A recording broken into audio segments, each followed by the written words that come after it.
Саламатсыңарбы, кадырман окуучуларым? Кайрадан видео сабагыбызды улантабыз. Бүгүнкү сабагыбыз окутуу эне тилинде жүргүзүлгөн 7 класстарга арналмакчы. Бүгүнкү кыргыз тил сабагын мен Нургүл Тайыр кызы алып барам. Бүгүнкү өтө турган темабыз официалдуу эмес иш кагаздар. Биз темага сүңгүп кирерден алдын кеп жана стиль деген терминге бир аз басым жасап кетсек, кеп бул ооз-эки жана жазуу түрүндө ишке аша турган конкреттүү текст, башкача айтканда тилдин тикеден тике текст аркылуу берилиши, жүзөгө ашырылышы, кеп тилдин жаралып калыптанышын шарттайт жана өзү ошол тил аркылуу жашайт. Стиль болсо бул байыркы замандарда жана орто кылымдарда колдонулган уштуу сөөктөн жана металлдан жасалган жазуу аспабын түшүндүргөн. Гректер таякча дешкен. Ошол маани кеңейип отуруп тил илиминде өзүнчө бир тармакты туюндуруп калган. Стиль жазууга же кандайдыр бир чыгармага тиешелүү болгон тилдик каражаттардын колдонуу ыкмасы. Ал эми стилистика болсо тил илиминин стилин изилдөөчү тармак. Демек, стиль бул ыкма дегенди түшүндүрөт. Кийинүүнүн, тамактануунун, мугалимге мамиле куруунун же достор менен кандай мамиледе болуунун ар кандай стилдери бар. Биз бүгүн жалпыбызга тиешелүү болгон кийинүү стили жөнүндө учкай кеп кылып кетсек. Мисалы, баарыңар көңүлүңөрдү төмөнкү сүрөттөгө бургула. Бул сүрөттө кыздын бир түстө кийгендиги өзүнө аябай жарашыктуу болуп турат. Ал эми колунда кармаган сумкасы менен анын кийген бут кийиминин түсү түспөлдөш болгондугу ушул көйнөктү кийгенден кийин дагы да кызга көрк берип турат. Демек, бул стилдүү кийинген десек жарашат. Ал эми бул жигитке көңүл бура турган болсок, анын таккан бабочкасы менен костюмунун чыканагына салынган жамагы, топчулары, же болбосо чөнтөгүндөгү бул сызыкчанын түшүрүлгөндүгү же шымынын түсү бири-бирине окшош болуп турат. Бири-бирине түспөлдөш болгондугу бул жигиттин стилдүү кийингендигинен же болбосо абдан жарашыктуу кийингендигин көрүп турабыз. Демек, кийинүүнүн дагы өзүнчө стилин бул сүрөт аркылуу бир аз да болсо билип алдык. Ал эми биздин сүйлөө кебибиздин дагы өзүнчө стили бар. Ал эки чоң топко бөлүнөт. Ооз-эки жана жазма стиль деп. Ооз-эки стиль бул монолог, диалог кирет.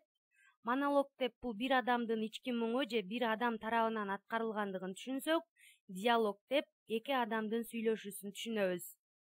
Монолог, сиздер билгендей эле, Ажардын монологу, Жерененин монологу, Кыямат романындагы Акбаранын монологу деги айта берсек мисалдар толтура. Ал эми диалог көбүнчө драмаларда көп кезиктиребиз. Жазма стилге көркөм стиль, илимий стиль, иш кагаздар стили, публицистикалык стиль кирет. Көркөм стиль бул биз окуп жаткан адабий чыгармалар, аңгеме, повесть, тамсил жана башкалар кирет.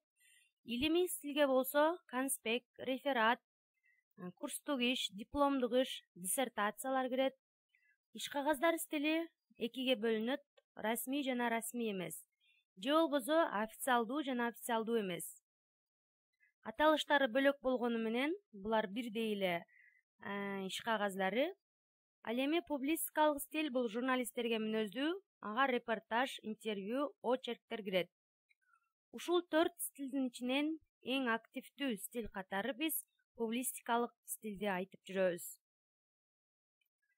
Сиз ушул стилде макала жазасызбы, очерк жазасызбы, же илимий бир баяндама жасайсызбы, эмнелерге көңүл бурушуңуз керек. Тексттерди түзүүдө, эгерде көркөм стилде түзөм деп калсаңар, элестүү, эмоционалдуу, экспрессивдүү, образдуу, көркөм болуш керек. Ал эми публицистикалык стилде таасирдүү, оперативдүү, так, логикалуу, маалыматтуу болуш керек. Илимий стилдеги макалабыз логикалуу, илимий, ачык, так, негиздүү, далилдүү, объективдүү болууга тийиш. Иш кагаздарынын стилинде башка стилдерден айырмаланып, мында эч кандай көркөмдүүлүк, эмоционалдуулук талап кылбайт. Ар биринде тактуулук, кыска, конкреттүү, түшүнүктүү болууга тийиш. Ал эми официалдуу же болбосо расмий иш кагаздардын колдонуш чөйрөсү сүрөттө көрүп тургандай өкмөт үйүндө, жогорку кеңеште, мекемелерде. Официалдуу иш кагаздарына мыйзам, программа, указ, устав кирет. Мыйзам деп эмнени айтабыз? Ал мамлекеттик бийликтин жогорку органдар тарабынан кабыл алынган жалпы элге милдеттүү жобо эреже. Программа алдыда аткарыла турчу иштин болжолдуу планы, бир иш аракетти уюштуруу тартиби планы, окуу жайларындагы окуу предметтеринин кыскача мазмуну. Указ мамлекеттик бийликтин жогорку органдары же президент тарабынан бекитилип, мыйзам күчүнө ээ болгон токтом. Устав болсо кандайдыр бир мекеменин түзүлүшүнүн же иш аракетин жөнгө салуучу эрежелердин, жоболордун жыйындысы. Ал эми биз болсо бүгүнкү өтө турган негиздүү официалдуу эмес иш кагаздары жөнүндө сүйлөшөбүз. Официалдуу эмес иш кагаздарына силер көрүп тургандай арыз, мүнөздөмө, түшүнүк кат, аннотация, өмүр баян, кулактандыруу, ишеним кат, чакыруу билети, отчет, рапорт, иш план, справка, тил кат, адрес, телеграмма кирет.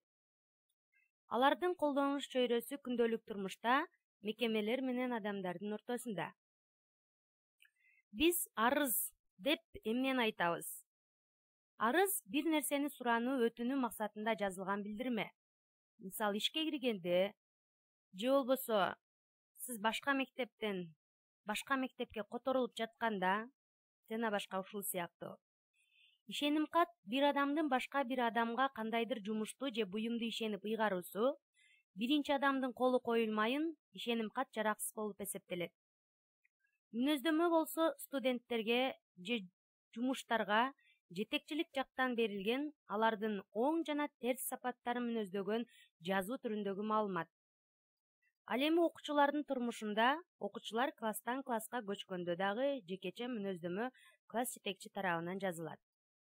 Өмүр баян болсо бир адамдын жашоосу жөнүндө толук маалымат. Биз кыргыз адабиятынан мемуардык дейбиз, же болбосо автобиографиялык, ушул өзүнүн өмүр баянын чагылдырган бир топ акын жазуучулардын чыгармаларын билебиз. Тил кат бир адамдын башка бир адамдан бир нерсе же акча алгандыгы тууралуу күбөлүк.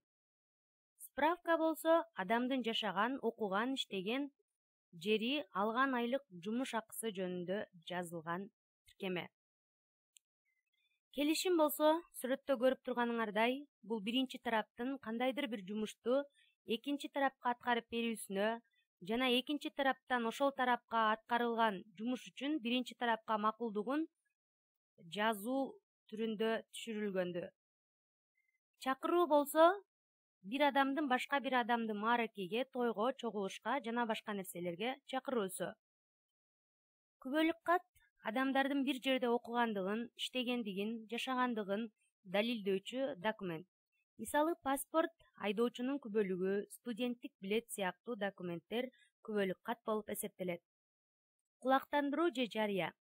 Келечекте боло турчу бир иш тууралуу газетага, журналга же маалымат бурчтарына алдын ала берилүүчү кабар. Мисалы, биз баарыбыз эле арыз жазганды билебиз. Ошентсе дагы арыздын төмөндөгүдөй үлгүсүн сунуштайм. Биринчи арыз жазууда кимге кайрылып жатабыз? Ошол мекемени жана ошол мекеменин жетекчисинин аты кетет. Андан соң арыздануучу адамдын аты, анан жолдун ортосуна иш кагаздын аталышы, анан текст, дата, колу, анан арыз жазган адамдын толук аты жөнү жазылат. Мисалы, Ош шаарындагы Курманжан-Датка лицейинин мүдүрү Тешебаев Автандилге ушул лицейдин окуучусу Төлөнбай кызы Бурулайдан арыз. Окуумду аяктаган соң медицина тармагына тапшыра тургандыгыма байланыштуу мени физмат группасынан мед группага которуп коюңузду суранам. 10.10.2020 Төлөнбай кызы Бурулай. Ушул эле өңүттө биз өмүр баянга токтолобуз. Өмүр баян бул 5 реквизиттен турат. Биринчи, документтин же болбосо иш кагаздын аталышы, жолдун ортосуна. Андан кийин текст, анан дата, колу, аты жөнү. Текстте эмнелер камтылыш керек? Өмүр баянын жазган кишинин аты жөнү, ысымы жана атасынын аты, туулган күнү, айы, жылы жана туулган жери, ата-энеси, ага туугандары жөнүндө кыскача маалымат, акыркы иштеген жери жана аткарган кызматы, сыйлыктары, коомдук иштерге катышуусу, үй бүлөлүк абалы жана үй бүлөсү, үйүнүн дареги. Ал эми биз төмөндөгү мисалда байкайбыз. Өмүр баян адаттагыдай эле иш кагаздын аталышы жолдун ортосуна жазылды. Андан кийин абзац менен өмүр баяндын тексти башталды. Мен Дөлөкеева Карагыз. 1990-жылы Жалал Абад облусуна караштуу Чаткал районундагы Айгыржал айылында мугалимдин үй бүлөсүндө төрөлгөм. Атам Дөлөкеев Тойту 45 жыл мектепте мугалим болуп иштеген. Апам Дөлөкеева Салима пенсионер. Үй бүлөдө 11 бир туугандын эң кичүүсүмүн. 1998 жылы Исмайыл Улуу Матиш атындагы орто мектепке 1-класска кабыл алынгам. 2009 жылы мектепти ийгиликтүү аяктап, Ош шаарындагы Ош гуманитардык педагогикалык институтунун Кыргыз-Россия факультетине окууга тапшыргам. 2014 жылы артыкчылык диплом менен аяктагам. 2015 жылы Ош шаарындагы номер 27 орто мектебинде алгачкы эмгек жолун баштагам. 2018 жылы Ош технологиялык университетинин мектеп-лицейинде иштесем, 2019 жылдан бери Курманжандатка лицейинде иштеп келүүдөмүн. Китептерим Орошон ойлор, Мектеп жана Айтматов 6 бутак 1000 тест. Ийгиликтерим Жаш мугалим 2018 сынагынын жеңүүчүсү. Учурда үй бүлөлүү 1 кыз 3 уулдун энесимин. Дарегим Ош шаары, Салиева көчөсү 24, 1-4-ай 2020, колу Тайыр кызы Нургүл. Мына, өмүр баяндын үлгүсү ушундай өңүттө жазылууга тийиш. Мүнөздөмөгө токтоло турган болсок, ал 10 реквизиттен турат. Мүнөздөмөнүн негизинен 2 түрү бар: өндүрүштүк мүнөздөмө, анан мүнөздөмө жолдомо. Бизге көбүнчө өндүрүштүк мүнөздөмө көп учурда керек. Мүнөздөмөнү кайсыл учурда жазат? Мүнөздөмө эгерде окуучу кандайдыр бир сыйлыктарга көрсөтүлүп жатса, же кандайдыр бир маданий иш-чараларга катышып жатса, же бир стипендия алуу үчүн ат салышып жаткан учурда окуучуларга мүнөздөмө жазылат. Ал эми эркек балдар болсо, алгач армияга катталуу учурунда дагы мүнөздөмө жазылат. Биринчи реквизитте мүнөздөмө алып жаткан адам жөнүндө жалпы маалымат кетет. Экинчи иш кагаздын аты, үчүнчү текст, төртүнчү мекеме жетекчисинин кызматы, анын колу, аты жөнү, жетинчи кесиптик бирликтин жетекчисинин кызматы, анын колу, аты жөнү, дата, анан ошол кайсыл жерден мүнөздөмө кетип жаткан болсо, ошол жердин мөөрү коюлат. Мисалы, Ош гуманитардык педагогикалык институтунун 3-курсунун студенти 1991 жылы туулган улуттук кыргыз Назарбек Шукуровго мүнөздөмө. Назарбек Шукуров 2009 жылы Кыргыз-Россия факультетинин 1-курсу болуп окууга өткөн.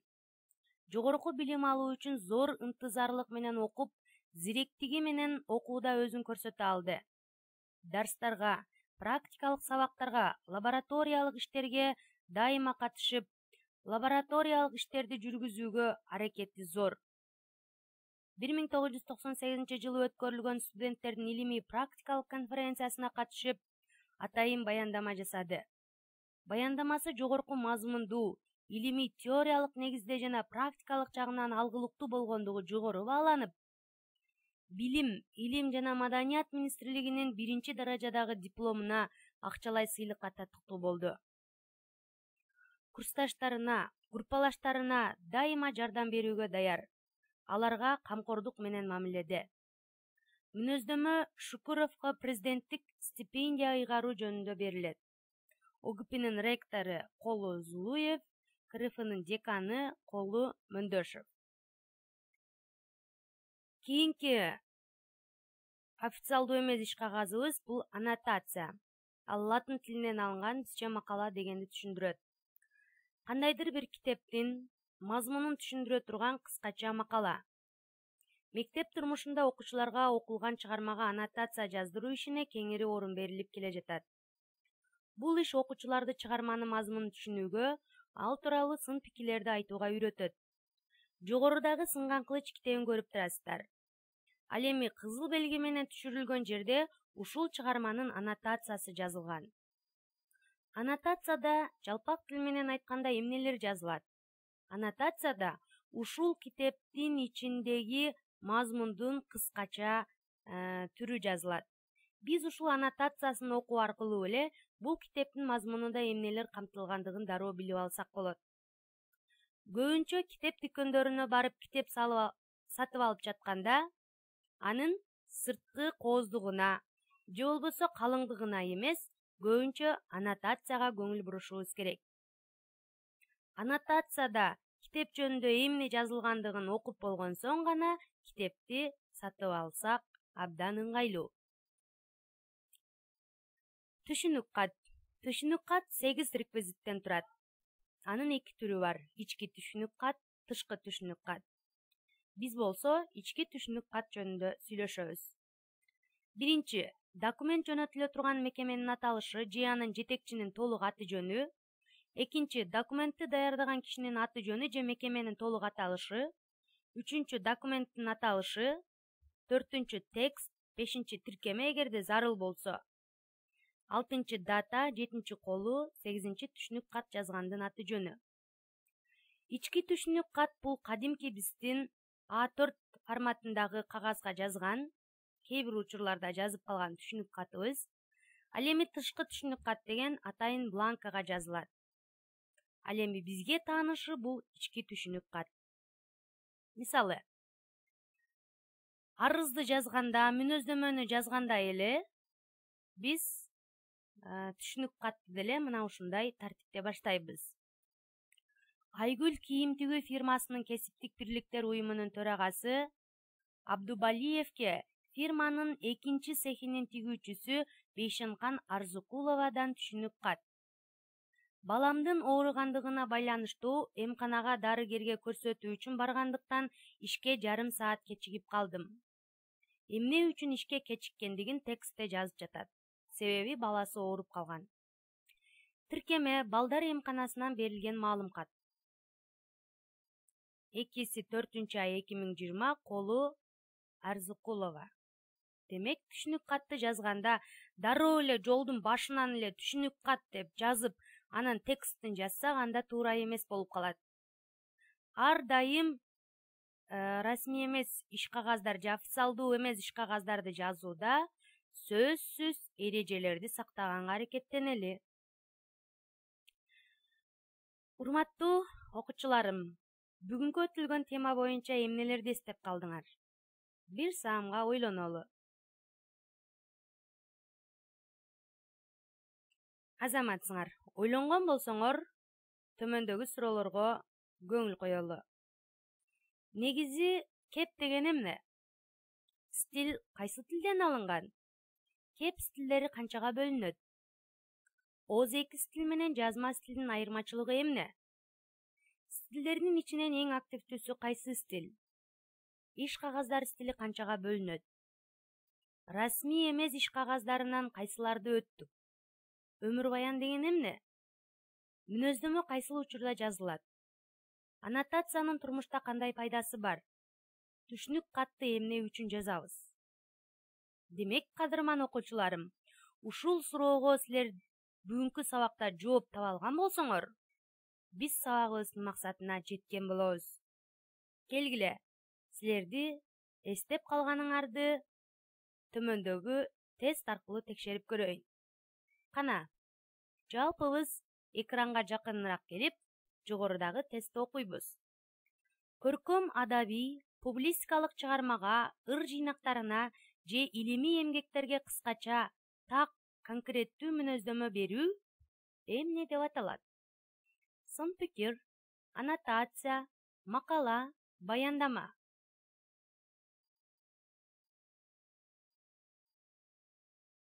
Азаматсыңар, силер туура таптыңар. Бул аннотация.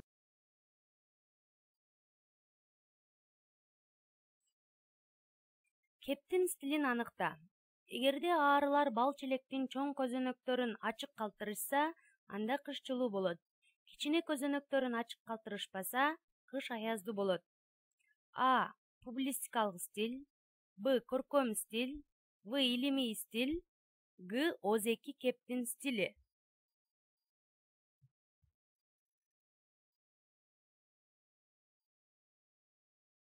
Демек, бул кайсыл стилге тиешелүү?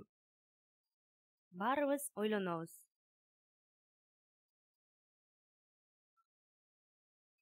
Азаматсыңар, силер туура таптыңар, бул Озеки кептин стили. Расмий иш кагаздары ким тарабынан жазылат? А варианты. Мектеп директору, илимий кызматкерлер. Б варианты. Президент жана өкмөт мекеме жетекчилери. В варианты. Мекеме менен адамдардын ортосунда жазылат. Г варианты. Ишкерлер тарабынан. Баарыбыз бир саамга ойлонобуз. Силер дагы туура таптыңар болуш керек. Албетте, президент жана өкмөт мекеме жетекчилери.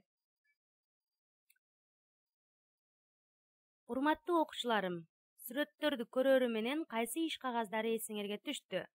Мисалы, бул сүрөттү, биринчи сүрөттү көргөндө кайсы иш кагазы эсиңерге түштү? Туура, силер туура ойлондуңар. Келишим. Анткени эки мамлекеттин башчылары кандайдыр бир ишке келишим түзүп жатканы болушу ыктымал. Ал эми бул айдоочу күбөлүгүн көрөрү менен кайсы иш кагазы эсиңерге түштү? Туура, күбөлүк кат. Ал эми бул жерде тойдун элесин билдирген сүрөт турат. Бул учурда кайсы иш кагаз керектелет?